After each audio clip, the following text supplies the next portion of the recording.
بسم اللہ الرحمن الرحیم. Dear students, on line classes میں یہ ہمارا پہلا لیکچر ہے. MGM 311 اور IMH 311 mechanical, electrical, electronics, instrument, chemical, foundry and pattern making, textile spinning, metallurgy and welding, auto and diesel, refrigeration, air conditioning, food, auto and farm machinery, printing, graphic arts, leather mine, mechanical mine, electrical, architecture, textile, weaving, telecommunication, glass and ceramics, food processing and preservation, cast metal and foundry, biomedical اور automation, sugar, mechatronics اور computer technologies کے لیے یہ subjects اور یہ topics common ہیں. تو DAE کے وہ تمام طلباء جو ان ٹیکنالوجیز میں پڑھ رہے ہیں ان کے لیے یہ ٹاپک اور یہ سبجیکٹ کامن ہے.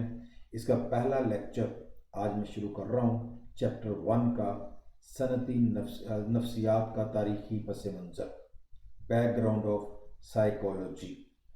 نفسیات کی ارتقائی تاریخ لاکھوں سالوں پر پھیلی ہوئی ہے.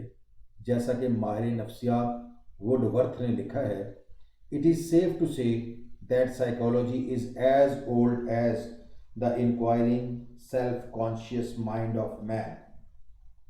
یعنی جب سے انسان نے اس زمین پر قدم رکھا ہے، نفسیات کی ابتدا اسی وقت ہو گئی تھی.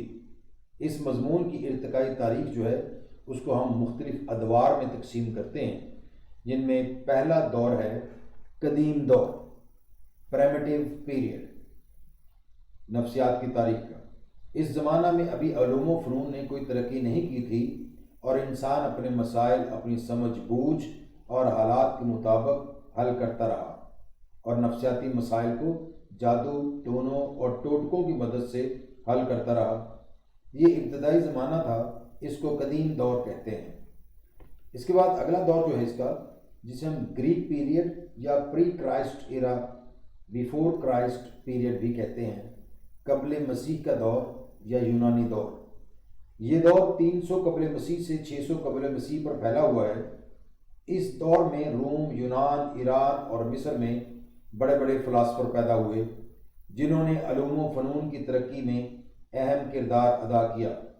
ان میں یونان کے فلاسفر سائنسدان تھیلیس نے سب سے پہلے نفسیات پر کام کیا، اس لیے اسے سب سے پہلا یونانی فلاسفر کہا جاتا ہے.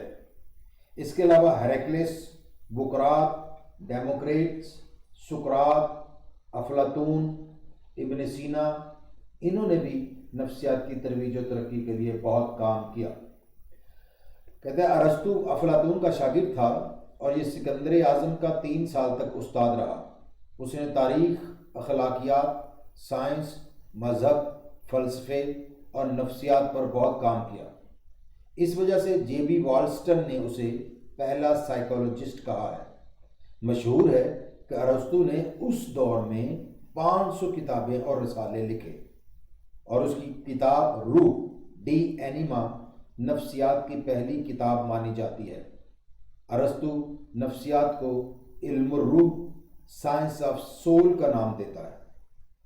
نیکسٹ دور ہے نفسیات کی تاریخ کا قرون وسطی یعنی مڈل ایجز.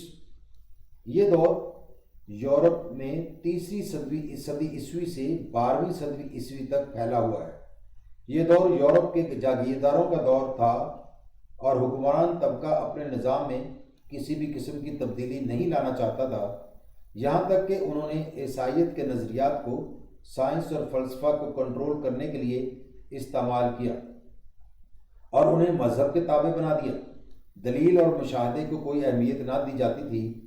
اس طرح سائنس اور فلسفے کی ترقی رک گئی اور آپ صلی اللہ علیہ وسلم کے ظہور تک سائنس اور فلسفے میں بہت تھوڑا کام ہوا. اس دور کے مفکرین میں آگسٹائن، فلیتینوس، تھامس وغیرہ کے نام قابل ذکر ہیں.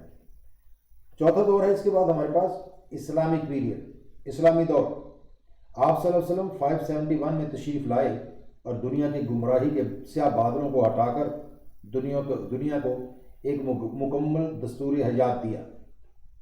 اس میں دین اور دنیا کے تمام مسائل اور ان کا حقیقی حل موجود ہے۔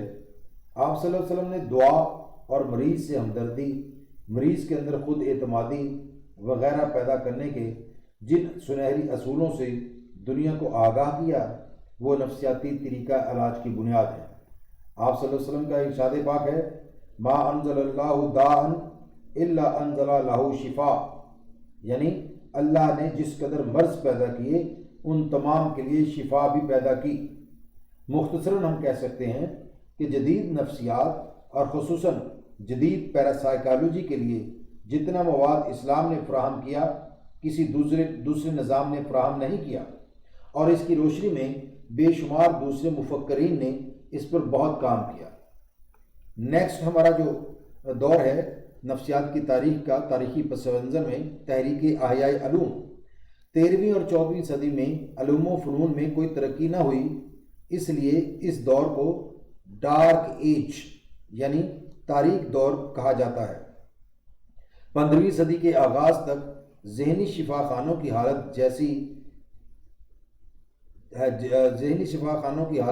جیلوں جیسی تھی، اور مریضوں کو عام انسانوں سے الگ رکھا جاتا تھا کہ ان پر جنوں بھوتوں کا سایہ ہے، انہیں مارا پیٹا جاتا، بھوکا رکھا جاتا، صنعتی دنیا میں مزدوروں کو غلاموں کی طرح رکھا جاتا تھا۔ تجربہ و تحقیق سے یہ دور بے بہرا تھا، نظام تعلیم جاہلانہ تھا۔ اس کا اندازہ آپ اس سے لگائیے کہ جب گلیلیو نے دوربین ایجاد کی تو لوگوں نے اس میں دیکھنے سے انکار کر دیا۔ اس دور کی صورتحال کو سر فرانسس بیکن نے ایک دلچسپ واقعہ کے ذریعے بیان کیا کہ ایک دفعہ کچھ افراد میں ایک جھگڑا پیدا ہو گیا کہ گھوڑے کے منہ میں دانت کتنے ہوتے ہیں۔ بہت سی پرانی کتابوں کو اکٹھا کر کے مطالعہ کیا گیا اور 14 دن تک بحث مباحثہ ہوتا رہا۔ اس دوران جھگڑے بھی ہوئے۔ بالآخر ایک نوجوان نے کہا کہ آپ حضرات گھوڑے کا منہ کھول کر دانت گن لیں تاکہ مسئلہ حل ہو جائے۔ اس پر اس وقت کے بزرگوں نے کہا کہ ان کے علم اور وقار کو چیلنج کیا گیا ہے۔ بہرحال اس بیچارے نوجوان کو بہت مارا پیٹا گیا اور اسے شیطان کہہ کر بھگا دیا، لیکن کسی نے گھوڑے کا منہ کھول کر دانت گننے کی کوشش ہی نہ کی۔ یہ تھا دور جہالت، جس میں تجربہ و تحقیق اور مشاہدہ کو کوئی اہمیت نہ دی جاتی تھی۔ 15ویں اور 16ویں صدی میں ایجادات کا نیا سلسلہ شروع ہوا اور زندگی کے مختلف شعبوں میں مشینوں کا استعمال بڑھا۔ اس طرح یورپ میں سائنس اور فلسفہ کو مذہب سے آزادی ملی اور سوچ کے نئے راستے کھلے، جس کا فائدہ نفسیات کو پہنچا۔ اس دور میں مغربی دنیا نے بڑے بڑے سائنسدان پیدا کیے، جن میں کوپرنیکس جس نے فلکیات پر کام کیا، گلیلیو جس نے دوربین اور تھرمامیٹر ایجاد کیا، فرانسس بیکن کو جدید سائنس کا بانی سمجھا جاتا ہے۔ اس نے سائنس اور فلسفے کو مذہب سے علیحدہ کیا اور نفسیات پر بھی کام کیا۔ بعض ماہرین اسے سماجی نفسیات کا بانی تصور کرتے ہیں۔ کسے؟ فرانسس بیکن کو۔ اس کے مطابق ہمیں ذاتی تجربے اور خواص کے ذریعے علم حاصل کرنا چاہیے اور معلومات اکٹھی کر کے ان کا تجزیہ کرنا چاہیے۔